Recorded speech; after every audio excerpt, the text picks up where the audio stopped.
Call an ambulance, quick! How can you be so slow? Suddenly, Helen, who lives next door, burst into my apartment. The whole thing started when Tom collapsed in the bathroom. Lately, Tom has been glued to his smartphone, never leaving it aside. Even when he's in the bathroom, apparently talking to someone.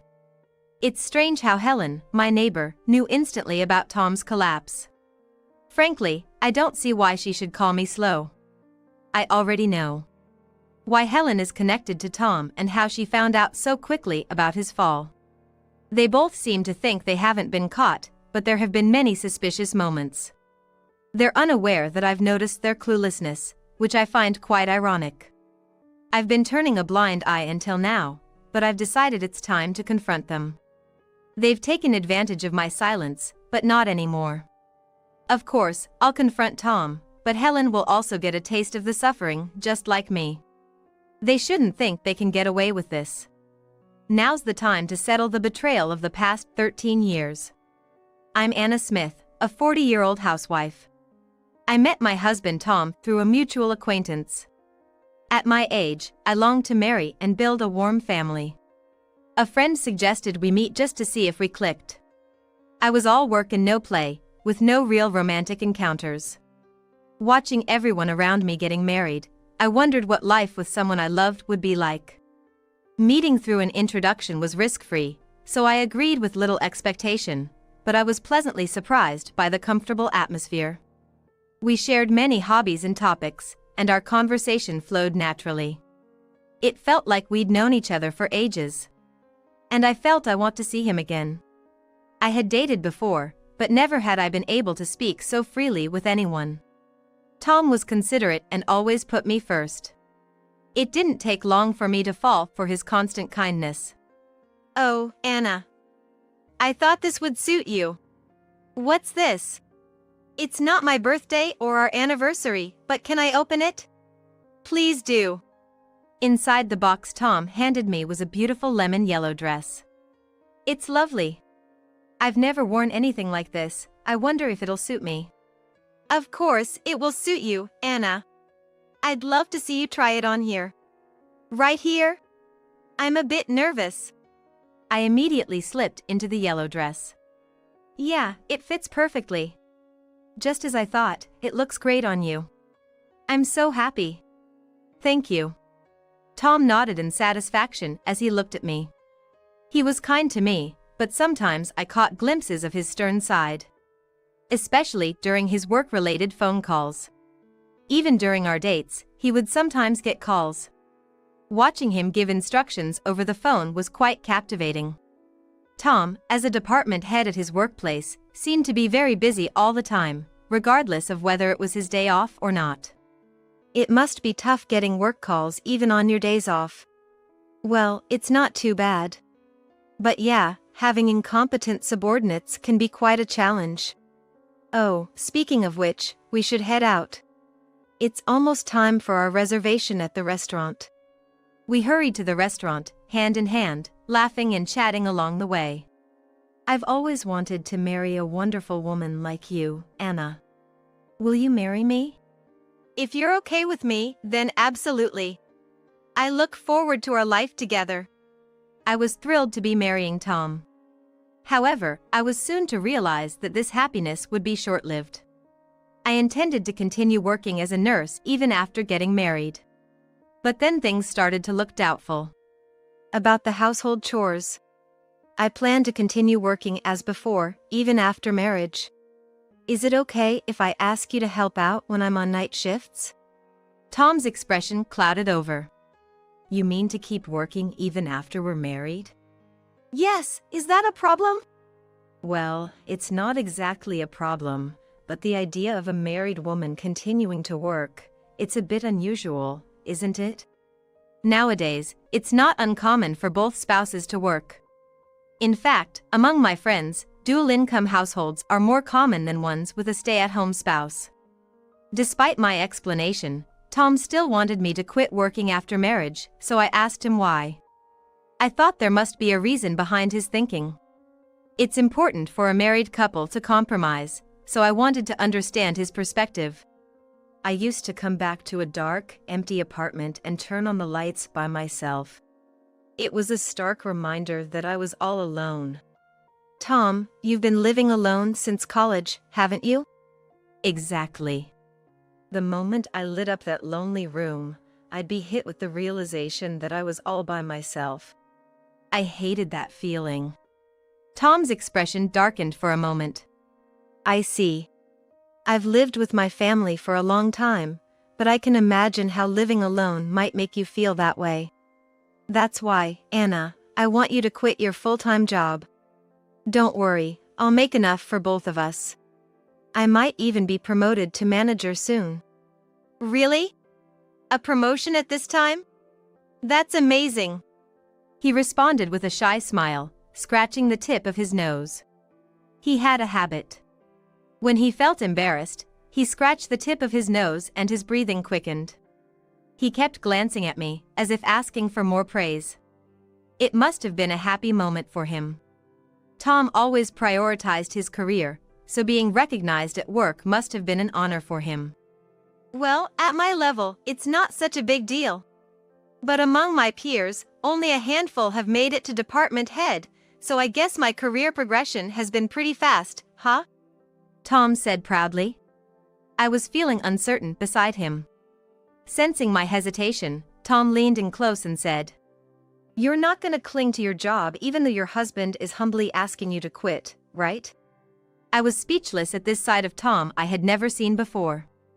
It was unbelievable, and instinctively, I felt I shouldn't meet his eyes any longer. After such a statement, I felt compelled to quit. I wanted to continue working a bit longer, but I decided to resign, considering my beloved husband's request. Becoming a full-time housewife after marriage was harder than I expected. I thought being a housewife meant doing chores at home, but it was way too busy. Tom, taking advantage of my full-time housewife status, stopped doing any household chores. After all, the home is kinda like a woman's workplace, right? It's not right to just slack off on your job and take time for yourself, is it? When Tom spoke to me so assertively, I couldn't talk back. I prepared breakfast according to Tom's waking time, helped him get ready for work, and by the time he returned at night, I had finished preparing dinner, the bath, and all the cleaning. "Tom, dinner's ready." "I'll be right there." He moved leisurely to the table, sat down, and let out a big sigh. "You know I was out for a business dinner last night and had some drinks, right?" Yes. I thought it might have been a business dinner since you came back late. What about it? For a morning after drinking, it should have been clam chowder, right? I'm sorry. I wasn't thoughtful enough." Then Tom tapped the table with his finger and glared at me in silence. He was particular about things, and if something didn't match his expectations, he would make a strong point of it. "Hey, was this vase always here?" He pointed at a normal vase next to the TV stand. I had bought it because Tom said having flowers at home made it look lively. The vase's placement wasn't fixed, but maybe something was off. The vase? I moved it a bit because it was blocking the TV." Tom clicked his tongue and glared at me. "From my seat, this angle makes the vase block the view of the painting. A masterpiece is obscured by flowers. What were you thinking? Putting your TV viewing above everything else, that's pretty selfish." "I didn't mean to. I'm sorry." "Try to understand how it feels to be with such a selfish woman," he said, relentlessly blaming me. As he went on and on about how inadequate I was, I started to feel utterly worthless. "Anna, you've always lived with your family and only worked as a nurse. You don't understand how tough the real world is. You're so narrow-minded, stuck in your medical world." Hearing Tom say that made me wonder if my limited perspective was making him uncomfortable. "Being a doctor or a nurse, in the end, you're just a frog in a well, aren't you?" "Yeah, maybe." "I've been working at the same company for 30 years since graduating from college, so I'm pretty good at sensing these things. From now on, I'll teach you, so you better shape up." Honestly, I would have been better off continuing to work as a nurse. Tom's constant nagging and sarcasm can go on for 2 or 3 hours. Showing even a hint of displeasure would restart the whole lecture, so I couldn't even allow myself to look upset. I focused solely on giving responses that would satisfy Tom and nodding as if I was listening. While I could ignore Tom's remarks by pretending to listen, something else had been troubling me for a while. The presence of our neighbor, Helen Abbey. She seems to be a successful influencer, and I often hear her streaming at night. Despite living in a well-insulated apartment, the sound leaks through, suggesting she must be quite loud. Right after moving here 13 years ago, I was troubled by her loudness and even complained a couple of times. Remembering those times still irritates me. Since then, she seems to have labeled me as an enemy. Every time we pass each other, she clicks her tongue. It's become routine, but the accumulation of these small annoyances is unsettling. Do you know anything about the person next door? Tom looked at me quizzically. Something wrong with the neighbor? Please, spare me any neighbor trouble. No, it's just that, their noise. I was wondering if there's anything we can do about it. I don't really think it's a problem. Just don't go confronting the neighbor directly, okay? Tom said, ending the conversation by taking a gulp of his beer. Since then, I haven't brought it up. Tom's often busy with work and returns home late at night. I try to wait up for him, but sometimes I fall asleep. One night, I heard Tom's voice and thought he had returned, but I was too sleepy to get up. I forced myself to wake up, fearing Tom's anger, but he wasn't there. Didn't Tom come back? I could hear his voice, but where was it coming from? Listening closely, I realized it was coming from next door. Why would Tom's voice be coming from Helen's apartment at this hour? They seemed to be having a conversation. Checking the time, it was past 1 a.m. A bad feeling crept over me, so I decided to use some savings from my working days to hire a detective. I never imagined I'd need to hire a detective. The investigation revealed something unexpected. But it wasn't yet time to confront Tom about it. I had a bad feeling as the year drew to a close. With the long holiday coming up after finishing work for the year, I had no idea what to expect. The start of each day, different from my usual routine, was weighing on me. That particular year-end, Tom came home a bit early, seeming in a good mood from the year-end wrap-up at work. He appeared to have had some drinks, with a relaxed expression on his face. Recently, he had been irritable and harsh towards me, so seeing him like this was a bit of a relief. Welcome home. You're back early today, Tom. Yeah, just had some drinks with colleagues after wrapping up work for the year. Oh, I see. You must be tired. Then, looking at the fridge, Tom asked for more drinks. Hey, I'm not done drinking. Get me something, will you? It was good that he was in a good mood, but his face was already flushed, clearly showing he had drunk quite a bit. Your face is all red. Don't you think you've had enough? Enough? Are you saying I can't handle my liquor? Drinking is part of a salaryman's life, I can't be weak. He said, downing the beer he was holding in one gulp. Tom is not particularly fond of beer. He used to brag about how well he could handle his alcohol, but I've had to pick him up from bars more times than I can count. A real salaryman drinks his fill, he would boast, but he always ended up getting carried away, leaving me to deal with the aftermath. I sweated quite a bit drinking tonight. I'll take a quick shower before bed, he said, taking his smartphone with him to the bathroom. He never used to bring his phone to the bathroom, but lately, he's inseparable from it. Even taking it with him to the toilet. Maybe he has something he doesn't want me to see. Curious about him taking his phone to the bathroom, I decided to eavesdrop. I could hear him talking on the phone, but his murmured conversation was indistinct. What could be so important that he needed to talk in the bathroom? Suddenly, a loud noise came from the bathroom. I rushed in, startled, and found Tom curled up in the bathtub, looking pained.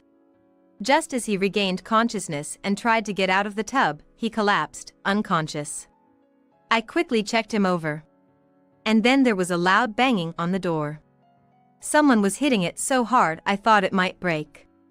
I'm living in a rental, and the last thing I need is for someone to break my door. Especially at a time like this, who could it be? Yes, I'm a bit busy right now. I opened the door to find Helen standing there. Move. You're in the way. I was baffled by her sudden appearance. She pushed past me and stomped into the bathroom, shoes and all. Wait, with your shoes on? Tom! What happened? Tom! I was amazed, in a different sense, that Helen could just barge into someone's house with her shoes on at a time like this. I could never do that, storm into my lover's house with my shoes on. Ignoring my stunned reaction, Helen took charge of the situation. She acted as if she was the wife, which was bizarre. Call an ambulance, quick! How can you be so slow? I couldn't let Helen continue to act as she pleased. There was only one thing to do, confront her with reality. I just stood there, looking down at the two of them. Call an ambulance? And who do you think you are to order me around? What do you mean?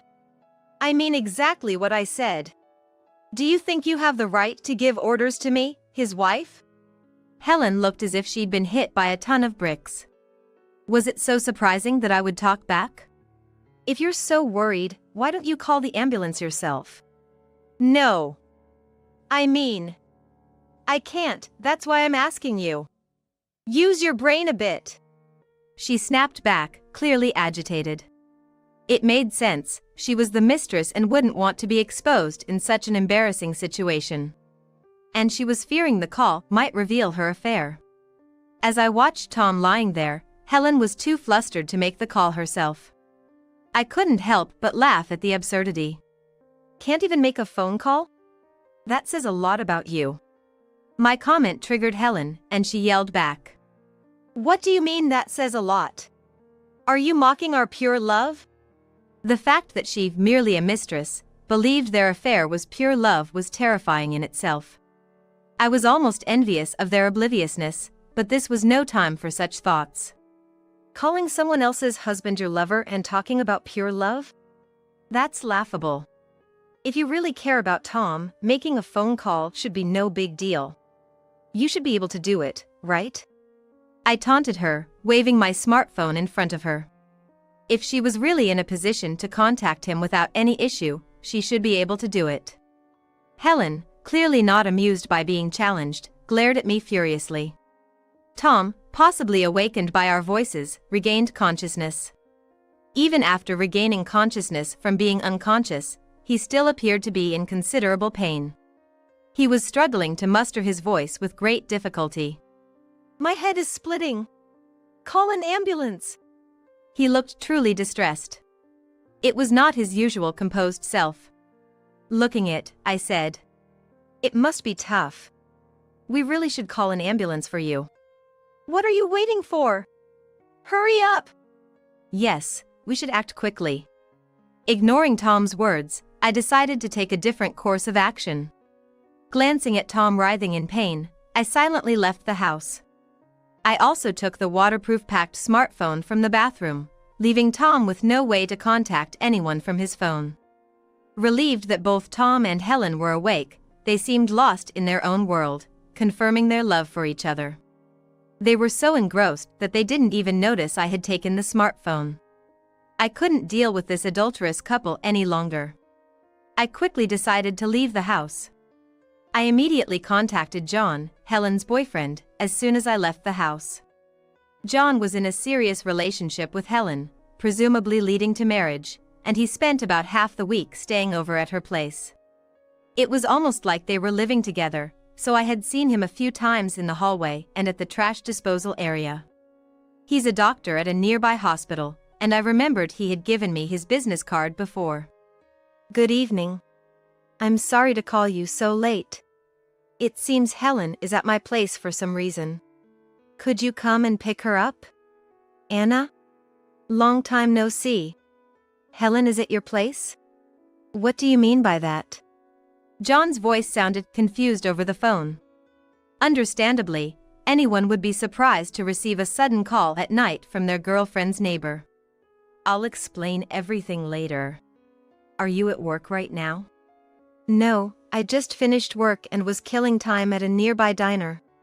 Helen told me she had a stream tonight and asked me to come back late. So Helen had arranged for John not to come to her apartment. While he was away, she had been freely talking to Tom on the phone. Can you come over soon? I'll head there right now. Let's meet at the apartment entrance. Thank you. I'll join you there. 3 minutes after the call, John arrived at the apartment's entrance, and we headed to my place together. On the way, I briefly explained the situation. To put it bluntly, it seems my husband, Tom, and Helen have been having an affair for many years. What do you mean? I only found out after having an investigation done, but they've been involved since they met at a service industry place 13 years ago. John held his head in disbelief. 13 years? Since that long ago? Yes. Helen moved into the apartment next to ours by chance 2 years ago. No way. So what am I to her? I thought we were going to get married. Understandably, John was struggling to accept that his committed partner was cheating on him. Of course, it's shocking to find out that the person you were considering marrying was actually having an affair with a married neighbor. It's about money, it seems. That's what the investigation report stated. I can't believe this! Helen burst into our apartment when Tom collapsed in the bath. It seems they were talking on the phone even in the bathroom. John appeared deep in thought, then turned to me. That explains why she never lets go of her phone. But you said Tom collapsed? Is he okay? He's fine, more or less. It's just a case of drinking too much. After explaining briefly, I took John to my apartment. As we entered quietly, Tom and Helen were still caught up in their charade. I'll protect Tom against the whole world. I'm so lucky to have someone as beautiful as you who loves me so much. This must be a trial given by God to reach true love. It only took about 10 minutes for me to leave the room, contact John, and return. Yet, in that brief time, it seemed a grand drama had unfolded. They were spouting such cheesy lines that I was amazed at how they could say such things with a straight face. Glancing at John beside me, I could see his expression was indescribable. Seemingly shaking with disbelief at the absurdity. It wasn't until John accidentally dropped his bag that the two of them finally noticed our presence. What the heck is this? John? Why are you here? Both of them were inexplicably naked, which was comical in itself. Why am I here? That's my line. You said there was a stream tonight and asked me to come back later. Was it for this? John, usually mild-mannered, raised his voice, which seemed to surprise Helen. Well, that's because, fans can be troublesome. If they found out I had a boyfriend. Helen's gaze was darting around, clearly evasive. I knew John as a calm person from the brief chats we had in the apartment building. He's the type who can control his emotions, as evidenced by his composed listening when I explained everything earlier. His anger now indicated the gravity of what Helen had done. Stop playing games. Sneaking around with the guy next door for 13 years? Helen, suddenly cornered, was at a loss for words.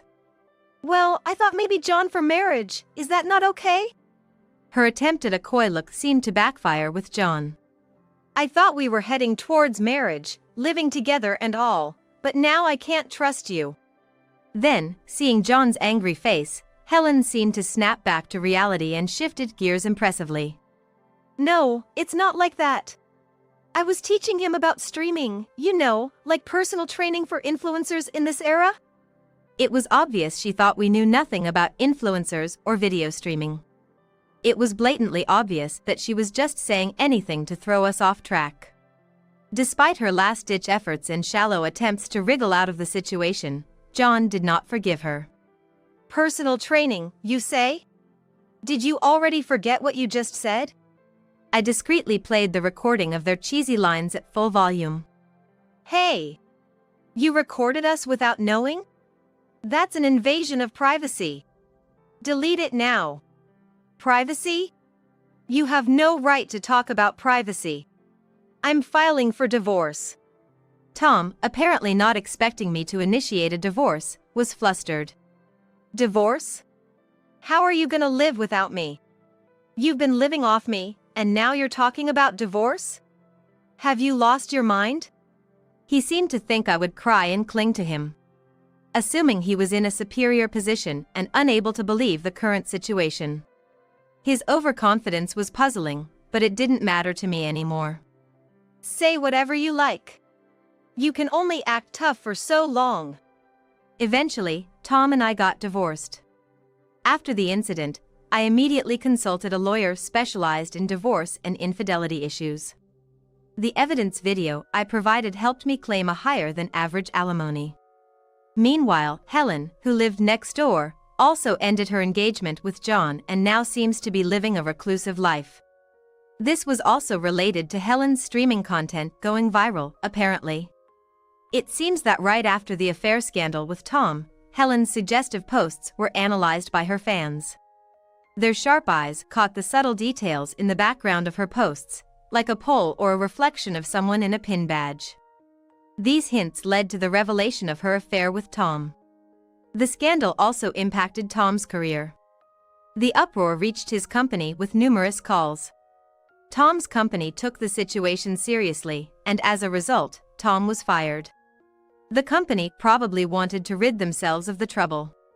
It's no surprise, considering the backlash against an employee of a major corporation having an affair with a famous influencer, despite being married. The company's stocks even dropped after the affair became public, forcing them to take action. I heard that Tom is now struggling to step outside due to the shame and backlash. Helen, often referred to as the has-been influencer, can't carelessly go outside without being pointed at or ending up on discussion boards. I've encountered Helen once since the scandal. She confronted me near my workplace's convenience store as if she had been lying in wait. How can you live comfortably with a big payout while I'm suffering? Isn't that unfair?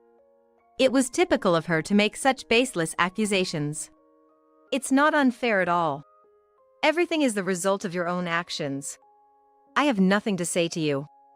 Acting all high and mighty, what do you think you are? Because of you, my engagement is ruined, she said, approaching me. I was about to marry a doctor, and you ruined it. Stop it already. I can't understand the nerve of someone who continues an affair just because they haven't been caught yet, especially while being engaged to someone else. And you might want to be a bit more careful about how you conduct yourself. What do you know about me? You're quite the talk of the town on the internet now. If someone saw this, you might end up on the net again. She quickly covered her face with her hood and left in a hurry. Since the divorce, I've been enjoying my single life. Living at my own pace, which feels great. I've returned to my nursing job, busy and fulfilling. It's surprising how the body remembers, and I manage quite well. There were moments of doubt, but now, living a fulfilling life without thinking of Tom or Helen feels like the best revenge.